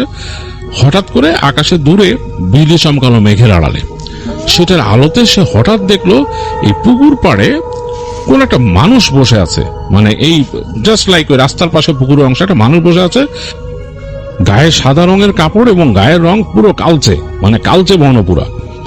ওই যে এই যে বিজলি যে চমকাইছিল ওইটার মানে স্প্লিট সেকেন্ডের আলোতে সে দেখতে পারছে, এবং সে তার কাছে মনে হলো যে কোনো মহিলা হবে, সাদা কাপড়টা মানে সাদা শাড়ি হবে এরকম। সে অবাক হয়ে গেছে, মানে কে এটা পুকুর পাড়ে এইভাবে বসা। তো ভয় পাইছে, আইয়ুব আলী ভয় পাইছে, কেন ওই যে তাকে উত্তম বলছিল, আর গ্রামেতে এই ধরনের কথা প্রচলিত আছে ভয়ের ব্যাপার। এরপর সে শব্দ পেল ভস ভস পানির মধ্যে, মানে ওই যে পুকুর পাড়ে বসে আছে, পাটা হচ্ছে ডুবেছিল, সে পাটা ওখান থেকে কেউ মানে পা দিয়ে শব্দ করছে পানির মধ্যে।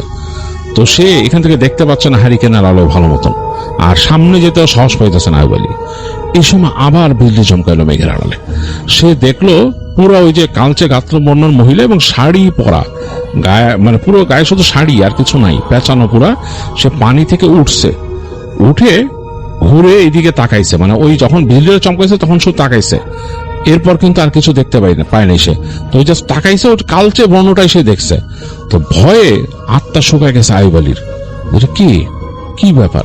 সে আর সামনে যাওয়ার সাহস পাইতেছে না, সে যেখানে দাঁড়াইছিল সে একটু একটু করে পিছাচ্ছে। আইয়ুব আলী পিছায়, চিন্তা করছে সে ঘরে ঢুকে যাবে, তার কাছে ভয় লাগছে, বেশ ভয় লাগছে। সে ঘরের মধ্যে যখন নাকি ঢুকে যাবে, তার ওই দরজা পিছন ফিরে হাঁটতেছে, কিন্তু এই সময় আবার বিজলি চমকাইলো। এই আলোতে সে দেখলো যে ওই মহিলা এদিকেই তাকায় আছে, এবং তার চেহারাটা পুরো কালচে, চেহারার মধ্যে মানে কোনো মানে সাধারণ মানুষের যে চেহারা সেরকম না, পুরো কালচে একটা ফেস, এবং চুলগুলা ল্যাপটায় আছে মুখের সাথে, এবং মুখের মধ্যে মনে হচ্ছে যে 1 ছটাক মাংস নাই, মানে শুধু হাড্ডির উপর চামড়া, এতটুকু। ওই স্প্লিট সেকেন্ডের আলোতে সে যা দেখছে, চুল কালো, ল্যাপটা আছে মুখের মধ্যে, এবং তাকায় আছে ঠিক তার দিকে। তো আইয়ুব আলীর তো মানে একেবারে জান বেরিয়ে গেছে, আত্মা একদম নাই, সে ভয় একদম থরথর করে কাঁপতে কাঁপতে সে চলে আসছে তার ওই ঝাপের ভিতরে। কিন্তু কৌতূহল কাজ করতেছে, যেটা কে, এটা তো মানুষ না, সে বুঝতে পারছে এটা মানুষ না। তো চুপচাপ আছে সে, হারিকেনটা আবার কমাই দিছে সে, তার এই হারিকেনের আলোতে আবার কিছু না হয়। তো আইয়ুব আলী চুপচাপ এসে মানে তার ঘরের মধ্যে ঢুকে গেছে, ওই হারিকেনটা কমাই দিয়ে ঢুকে চৌকের মধ্যে বসে আছে, আর আস্তে আস্তে করে ঝাপটা টানতেছে, জোরে শব্দ করে টানে না, সে আস্তে আস্তে করে মানে ঝাপটা টেনে ওই জায়গা মতো আবার বসায় চুপচাপ বসে সে মনে মনে ধোয়া পড়তেছে, যতটুকু চা পারে আর কি ওরকম ধোয়া পড়তেছে। এই সময় সে শব্দ পেল, হঠাৎ তার ওই পাশের ওই যে গাছপালার ভিতর দিয়ে আবার করে শব্দ হচ্ছে। এবার মনে হচ্ছে আস্তে আস্তে কিছু মুভ করে আসতেছে ওই যে ওই গাছপালা, যে ছোট ছোট গাছপালা আছে পাতাগুলোর ফাঁক দিয়ে। এবং এক সময় আইয়ুব আলী ভিতরে ফিল করলো তার এই ঝাপের ওই পাশে কেউ দাঁড়ায় আছে। এটা তার মনে হচ্ছে, মানে মানুষ যেমন একটা উপস্থিতি বুঝতে পারে সেরকম মনে হয় তার ঝোপের এই পাশে কেউ দাঁড়ায় আছে। আইয়ুব আলীর সাথে সাথে সে একটা সূরা জানতো, বেশ মানে পাওয়ারফুল একটা সূরা, সে ছোটবেলা থেকে শিখছে, সেটা সে পড়লো, আস্তে আস্তে আস্তে আস্তে পড়লো। সূরাটা পড়ে নিজের গায়ে ফু দিল, ফু দিয়ে চুপচাপ বসে আছে, ভয়ে থরথর করে কাঁপতেছে আর দোয়া পড়তেছে মনে মনে। একটু পরে তার মনে হলো যে ওখান থেকে জিনিসটা সরে গেছে, মানে এই যে প্রেজেন্সটা বুঝছিল সেই বেড়ার দরজার এখানে প্রেজেন্সটা আস্তে আস্তে সরে যাচ্ছে। তাই বলি মনে মনে একটু রিলিফ ফিল করতেছে। তো এরকম কতক্ষণ চলে গেছে জানে না।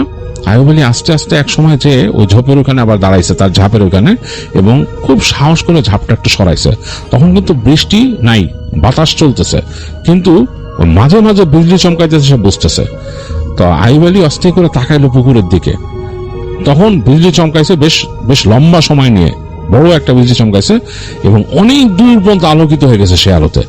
এটাতে আইয়ুব আলী দেখলো তাদের যে রাস্তার ওই পারে দূরে হেঁটে চলে যাচ্ছে ওই কালচে যেই মহিলাটাকে সে দেখছে, ওটা হেঁটে চলে যাচ্ছে ওদিক দিয়ে, মানে ওই দূরের প্রান্তরের দিকে হেঁটে চলে যাচ্ছে। এখন কোথায় যাচ্ছে সেটা আইয়ুব আলী জানে না, অনেক দূর পর্যন্ত ফাঁকা জায়গা, কোথায় এক জায়গায় চলে যাবে এরকম। ওইটা হাঁটতে হাঁটতে চলে যাচ্ছে ওদিকে, এবং হাঁটতে হাঁটতে যে যাচ্ছে মানে মনে হচ্ছে যে মাটিতে পা পড়তেছে না, মানে মনে হচ্ছে মাটির উপর থেকে লেভিটেট করে যাচ্ছে। তো আইয়ুব আলী এটা দেখে এতটাই ভয় পেয়েছে, সে দ্রুত ঝাপটাকে এদিকে টেনে বিছনায় এসে শুয়ে পড়ছে। বিছনায় শুয়ে এসে ভয়ে কাঁপতেছে, চিন্তা করতেছে কি। এই সময় সে কানের কাছে একটা হাসির শব্দ শুনলো, মনে হলো যে খুব মানে নাকি কণ্ঠে, তার নাকের ঠিক কানের পাশ দিয়ে মানে বেড়ার ওই পাশে কি একজন হাসলো। তো আইয়ুব আলী প্রচন্ড ভয় পাইছে, ভয়ে সে মানে আর নড়াচড়া করে নাই, চুপচাপ শুয়ে দোয়া পড়তেছিল। এক সময় সে ঘুমায় গেছে। তো তার ঘুম ভাঙছে সকালবেলা, তখন তার চাচার ডাকে। তো দেখলো যে তার এই যে রুমের যে বেড়া ছাপড়া দিয়ে সে লাগাইছিল, দেখলো চাচা ওটা টেনে সরাইছে ডাকতে ডাকতে তারে। তো সে তাড়াতাড়ি উঠে বসলো, উঠে দেখে চাচা ঢুকছে এবং চাচার সাথে ঘ্রাণ ঢুকছে। চাচা নাস্তা নিয়ে আসছে তার জন্য, বাজারে হোটেল থেকে নাস্তা নিয়ে আসছে। সে দেখলো চাচা এরকম একটা ঠোঙা রাখলো ওই কোনা দিয়ে, ওই একটা টেবিলের মতো রাখছিল, তো টেবিলের উপর রাখলো। দেখলো যে হারিকেনটা তখনও টিমটিমায় জ্বলতেছে। তো চাচা ওই নাস্তা রেখে বললো, খা, তাড়াতাড়ি খা, এই তুই নাকি ভয় পাইছিস কালকে রাতে, তোরে নাকি কে কি বলছে। তো সে চাচারে বললো যে ভয় পাইছি মানে, আমি উত্তমের সাথে আমার কথা হয়েছে, উত্তম বলছিল যে খারাপ, এসে আপনি কার থেকে জায়গা নিছেন, এসে আর কালকে রাত্রে আমি এরকম দেখছি। তো সে বলে চাচাকে। তো চাচা বললে, হ্যাঁ আমিও শুনলাম যে জায়গা নাকি ভালো না, মানে মানুষজন বলছে, তুই রাতে একা থাকবি না আর এখানে, তোর সাথে মানুষ দেবো, লোক দেবো, সে থাকবে আর সাথে তুই থাকবি। তো চাচা বললো, তো শুনে বললো যে আচ্ছা ঠিক আছে। তো ওই নাস্তা বের করে খেলো, খুব সুন্দর আলু ভাজি, সেটা একটা ঘ্রাণ বেরিয়েছে, একদম ফ্রেশ আলু ভাজি আর পরোটা, আর তার সাথে তার চাচা ছানা নিয়ে আসছে, কাঁচা ছানা, ওখানকার খুব বিখ্যাত নাকি ছানা পাওয়া যায়। তো যাই হোক সেগুলো দিয়ে সে খেলো। খাওয়া দাওয়া করার পর চাচা বললো যে তুই এখন থেকে ভর দুপুরে এখানে একা আসিস না, আমি লোক দেবো সাথে। তো সে বলছে, কেন চাচা সমস্যা আছে নাকি? কয় না, ভয় পাইতে পারিস এখানে, অসুবিধা নাই, ভয়ের তো ব্যাপার, মানুষ নাকি ভয় পায় এখানে শুনছি আমিও।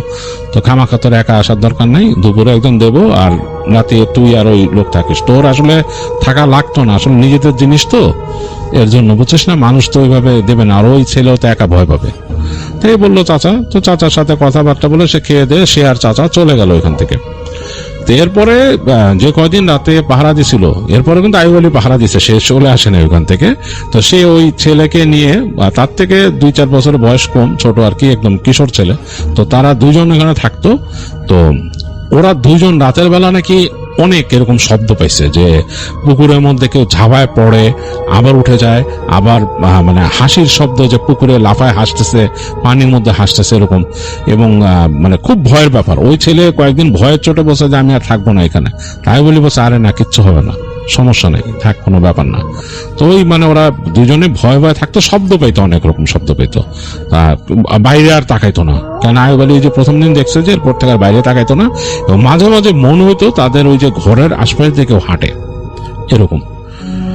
এরপরে বেশ কিছুদিন পর ওইখান থেকে মানে তাদের ওই মাছ উঠানো হয়, মাছ ধরে এই করা হয়, এবং ওইবার পুকুরে মাছের চাষ করে তার চাচা নাকি ওই পুকুরটা মোটামুটি গিভ আপ করে দেয়। এর পরের বার আর তিনি ওইটা লিজ নেন নাই, মানে তো ওই তার যে সিজন শেষ হলে আয়ুব আলী মোটামুটি ওখান থেকে তার দায়িত্ব যায়। এবং পরবর্তীতে আয়ুব আলী তার বাবার জমির পাশে একটা পুকুর করে, মাছ চাষের অনেক কিছু বুঝে গেছিল, এবং ওইখানে তারা মাছের চাষ করে মোটামুটি ভালোই তারা টাকা পয়সার মুখ দেখছিল ওই মাছের টাকা দিয়ে। আর ওই জায়গায় আবার ওরকম সমস্যা হয় নাই, কোনো কিছু দেখে নাই, তারা নতুন যে পুকুর করছিল। এই ছিল মুকুলের পাঠানো ঘটনা, আয়ুব আলীর ঘটনা মুকুলদের গ্রামের। তো সেটি আপনাদের কাছে শেয়ার করলাম, আশা করি আপনাদের ভালো লেগেছে। গ্রামের ঘটনাগুলো আমার কাছে বেশ লাগে, কারণ আমি যখন কল্পনা করি ওই গ্রামের একটা ঘ্রাণ আমার নাকে চলে আসে, এবং আমি খুব মানে সেটা খুব এনজয় করি। মানে একেবারে ফসলের মাঠের কিন্তু আলাদা একটা ঘ্রাণ আছে। আপনারা যারা গ্রামে আছেন বা গ্রামে গেছেন তারা কিন্তু এটা বুঝবেন। আমি খুব ছোট থাকতে এরকম গিয়েছিলাম নানি বাড়িতে, এবং সেখানে ফসলের মাঠের মধ্যে দিয়ে হেঁটে গিয়েছিলাম, অসাধারণ একটা ঘ্রাণ নাকে এসে লেগেছিল, এবং ছোট ছোট প্রজাপতি, তারপরে ছোট ছোট ফড়িং, এরকম বড় বড় ড্রাগন ফ্লাই, এগুলো উঠছিল, মানে অসাধারণ, মানে সেটা আসলে ভাষায় প্রকাশ করার মতো না। এবং হাঁটতে হাঁটতে এক সময় যে একটা নদীর পাড়ে দাঁড়াইছিলাম, এবং সেই নদীর পানি এত টলটলা ছিল, এবং নদীর যে গভীরতা জানান দিচ্ছিল, কালচে পানি, এবং সেগুলো থই থই করতেছিল। আর সেই সময়টা ছিল হচ্ছে মানে বিকেলের দিকে অনেকটা, আর বাতাস বইছিল, তো এর জন্য একটা মানুষকে দেখছিলাম আমি, সে নদীতে কাঁচা বাঁশের ভেলাতে বেয়ে বেয়ে যাচ্ছে লগির মতো ঠেলা দিয়ে। হ্যাঁ, তো মানে অন্যরকম একটা দৃশ্য আমার কাছে মানে মনে হচ্ছিল যে এটা একটা স্বর্গীয় দৃশ্য, অসাধারণ ছিল। এবং আমি সেই বিকেলবেলা আবার সেই ওই জমি দিয়ে হেঁটে পার হয়ে আবার আসছিলাম বাসায়। আমি এসে দেখি আমার নানি খুব চিন্তিত যে আমি কই গেছি, বিশাল মাঠ পার হয়ে গেছিলাম। তো এর জন্য আমি যখন গ্রামের ঘটনাগুলো শুনি বলি, তখন আমার কাছে সেই স্মৃতিগুলো মনে পড়ে, অসাধারণ লাগে। তো যাই হোক, এই ছিল মুকুলের ঢাকার কেরানীগঞ্জ থেকে পাঠিয়েছেন আব্দুর রহিম। ঘটনাটি উনি ওনার নানির মুখে শুনেছেন। ঘটনাটি ওনার নানির সাথেই ঘটেছিল। সময়কালটা অনেক আগের, মহান মুক্তিযুদ্ধেরও আগে। তখন ওনার বয়স 13-14 বছর। ওই সময় কিন্তু গ্রামে বিনোদন বলতে এই যাত্রাপালা, এছাড়া কিন্তু ওইরকম ভাবে বিনোদন পাবার কোনো সুযোগ থাকতো না। শহর এলাকায় তো বিভিন্ন জায়গায় সিনেমা হল ছিল। ওই সময়ে যারা যারা সিনেমা দেখার সুযোগ পেতেন যেতেন। গ্রামে মাঝে মাঝে ওই সময় যেই ধরনের প্রজেক্টর ছিল, এখনকার আধুনিক প্রজেক্টর কিন্তু তখন ছিল না। তখনকার প্রজেক্টরগুলো ভিন্ন। মাঝে মাঝে এই ছোট আকৃতির প্রজেক্টর নিয়ে আসা হতো। এটাও কিন্তু বেশ ব্যয়বহুল ছিল। যে একটু ধনী ফ্যামিলি আছেন তারা এটা নিয়ে আসতেন। ওই গ্রামে রাতের বেলা প্রজেক্টরে সিনেমা দেখানো হবে। এখন এই যে নানি তো যাবেন। যখন নানি তার বাবাকে বললেন, ওনার বাবা বললেন যে না, কোনোভাবেই যাওয়া যাবে না, মেয়ে মানুষ এত রাতের বেলা, এই সিনেমা শেষ হতে হতে দেরি হয়ে যাবে, আমরাও ওখানে কেউ যাচ্ছি না, তোমাকে যেতে হবে না। এদিকে নানির তো মন খারাপ, উনি দেখতে যাবেনই। ওনার বাসার কাছাকাছি ওনার আরেকজন বান্ধবী আছে, তার নাম হচ্ছে রাবেয়া। তো আমরা রাবেয়াকেও নানি বলে সম্বোধন করব। তো উনি রাবেয়া নানিকে বললেন যে রাবেয়া তুই যাবি নাকি? তখন এই রাবেয়া নানি বললেন যে হ্যাঁ আমিও যাব। এদিকে এই রাবেয়া নানিও উনি ওনার বাবার কাছ থেকে অনুমতি চেয়েছেন, তার বাবা অনুমতি দেয়নি, যে না যাওয়া যাবে না। কি করা যায়? দুজন মিলে বুদ্ধি করেছেন যে সবাই যখন ঘুমিয়ে যাবে তখন আমরা বের হব। কেননা ওই সময়ে মোটামুটি সন্ধ্যার পর থেকে এশার আজানের মধ্যেই সবাই খাওয়া দাওয়া করে ফেলতো, এশার নামাজ পড়ে সবাই শুয়ে পড়তো। আর রাতটা ছিল বৃহস্পতিবার দিবাগত রাত, অর্থাৎ জুম্মার রাত, পরের দিন জুম্মাবার। আর মোটামুটি সবাই তো শুয়ে পড়েছে এমন একটা সময়। তখন এই দুইজন যাবার একটা চিন্তা করেছেন। কথা ছিল এই যে রাবেয়া নানি উনি এসে এই যে আব্দুর রহিম ভাইয়ের নানিকে ডাকবেন, আব্দুর রহিম ভাইয়ের নানির নাম ছিল মিম, মানে ওনার ডাক নাম ছিল মিম, এই মিম নানিকে ডাকবেন। সত্যি রাতের বেলা আস্তে আস্তে ওই রাবেয়া নানি ঘর থেকে বের হয়ে এসে এই মিম নানির ঘরে যে মানে জানালা, এই জানালায় টকটক করে টোকা দিয়েছেন। তো ওনাদের যে ঘর, ওই জানালায় কিন্তু শিক ছিল না, অর্থাৎ জানালার যেই পাল্লা এটা খুললে কিন্তু অনায়াসেই বাইরে বের হওয়া যেত। এদিকে বাড়ির সবাই ঘুমিয়ে পড়েছে। মিম নানি ওই জানালা দিয়ে বাইরে লাফ দিয়েছেন। তো যখন লাফ দিয়েছেন তখন মিম নানি বুঝতে পারলেন ওনার এক পায়ের নিচে বড় আকৃতির একটা ব্যাঙ পড়ে গেছে। বড় সাইজের ব্যাঙ তো বিভিন্ন জায়গায় থাকে। এই ব্যাঙটা যখন পায়ের নিচে পড়েছে, ব্যাঙটা তার মতো করে একটা শব্দ করেছে, আর ওই পায়ের চাপা খাওয়ার কারণে ব্যাঙটা ওখানেই মারা গেছে। মিম নানি আর রাবেয়া নানি এটা নিয়ে খুব বেশি চিন্তা ভাবনা করেন নাই, কারণ এরকম উপর থেকে লাফ দিয়েছেন, পায়ের নিচে পড়ে মারা গেছে, এটা নিয়ে তো ওরকম দুশ্চিন্তা করার কিছু নেই। তো ওনারা চলে গেছেন সেখানে। ওনারা যখন ঘর থেকে বের হয়েছেন তখন রাত 9টা বাজে। বর্তমান সময়ের প্রেক্ষাপটে রাত 9টা তেমন কোনো রাত না হলেও ওই সময়ের গ্রামীণ সমাজের প্রেক্ষাপটে রাত 9টা কিন্তু অনেক রাত। তো ওনারা দুজন কিন্তু বাড়ি থেকে কিছুটা দূরে, এটা দূরত্ব আধা কিলোমিটারের মতো, এটা তো অনেক দূর এটাও বলা যাবে না, বা আধা কিলোমিটার থেকে কিছুটা বেশি হতে পারে। তো ওনারা গিয়েছেন, ওখানে যাওয়ার পর দেখলেন যে আশেপাশের বাড়ি থেকেও মহিলারা আসছেন, বাচ্চারাও আসছেন, পুরুষরা আছেন আর এক পাশে। তখন ওই যে ওই ছোট প্রজেক্টরে সামনে পর্দা দেয়া থাকে, সাদা এক ধরনের পর্দা, আমরা দেখেছি প্রজেক্টরে যেই ধরনের কাজগুলো হয়ে থাকে ওই সময় প্রেক্ষাপটে যেরকমটা ছিল আর কি। তো প্রজেক্টরে সিনেমা দেখানো হচ্ছে, তো ওনারাও দেখেছেন। মোটামুটি প্রায় 2.5 ঘন্টা প্লাস এরকম একটা সময় সিনেমা ওনারা দেখার পর এখন যে যার মতো তো বাড়ি চলে যাবে। এদিকে এই রাবেয়া নানি আর মিম নানি ওনারা দেখেন যে ওনাদের বাড়ির আশপাশ থেকে কেউই আসে নাই, সবাই তো যে যার মতো বাড়িতে চলে গেল। যেই বাড়িতে এটা আনা হয়েছে তারাও এই জিনিসটা ক্লোজ করে ঘরে নিয়ে গেছেন। এখন ওনারা তো এই দুজন ছাড়া ওই দিকে যাওয়ার মতো কোনো লোকজন নাই, কি আর করা, যেহেতু দুজন ছিলেন দুজনই হাঁটা ধরেছেন। তো ওনারা যে পথ দিয়ে আসলেন, পথের একটা জায়গায় একটা মোটামুটি সাইজের বট গাছ আছে। তো ওই বট গাছের নিচে কিন্তু অনেকেই বসে বিশ্রাম নেয়, বাঁশ দিয়ে একটা মাচাও তৈরি করা আছে, ওখানে বসার জন্য পাশে একটা পুকুর রয়েছে। ওনারা চিন্তা করলেন যে এখানে একটু বসি, জিরিয়ে নেই, দেখি কোনো মানুষজন আসে কিনা। মিনিট 10 বসলেন, বোঝা গেল যে কেউ আর আসবে না, সবাই ঘুমিয়ে পড়ছে, রাত তো তখন অনেক হয়ে গেছে। ওনারা 9টার সময় রওনা দিয়েছেন, অতটুকু যেতেও তো তাদের সময় লেগেছে, আস্তে আস্তে হেঁটে হেঁটে গিয়েছেন, প্রায় 40-45 মিনিটের মতো ওনারা সময় নিয়েছেন ওখানে যেতে। যাওয়ার পর সিনেমা শুরু হয়েছে, ধরলাম যে রাত 10টার দিকে এটা চালু করা হয়েছে, 10টা, 11টা, 12টা, 1টা, প্রায় 3 ঘন্টা সময় যদি আমরা ধরি। তারপর আবার হেঁটে আসছেন, তার মানে রাত প্রায় 2টোর কাছাকাছি বাজে, এমন একটা সময়। তো দুজন বসে আছেন, এমন সময় দুজন মিলে বুদ্ধি করছেন, একে অন্যকে বলছেন যে আচ্ছা, এই পথেই কিন্তু একটা বড়ই গাছ আছে, একটা কাজ করলে কেমন হয়, এই বড়ই গাছ থেকে আমরা কিছু বড়ই কুড়াই, কারণ ওই ভোরবেলা তো আর ঘুরে আসতে পারবো না, এই সুযোগে কিছু বড়ই কুড়িয়ে নিয়ে যাই একবারে। ভোরবেলা তো দেখা যাবে যে অন্য লোক চলে আসছে, তারা কুড়িয়ে নিয়ে চলে যাবে। তো ওই সময়টা কিন্তু বড়ই পাকার সময় ছিল আর কি। তখন দুজন মিলে পরামর্শ করলেন, হ্যাঁ ঠিকই বলেছিস, আমরা এই বড়ইটা একবারেই কুড়িয়ে নিয়ে যাই। এরকম চিন্তা করতে করতেই হঠাৎ করে দেখেন যে দূর থেকে একটা হারিকেনের আলো ভেসে আসছে, মানে ওনারা যেই পথের দিকে যাবেন, ওনাদের বাড়ির দিকে যাবেন, ওই দিক থেকে একটা হারিকেনের আলো দেখা যাচ্ছে। হারিকেনের আলোটা যতটুকু কাছাকাছি আসছে, মনেই হচ্ছে যে হারিকেনের আলোটা একজন ব্যক্তি ধরে রেখেছেন, একজন মানুষই হবেন এরকমই ধরে রেখেছেন আর কি, ভূত প্রেত বলে কিছু মনে হচ্ছে না। একটা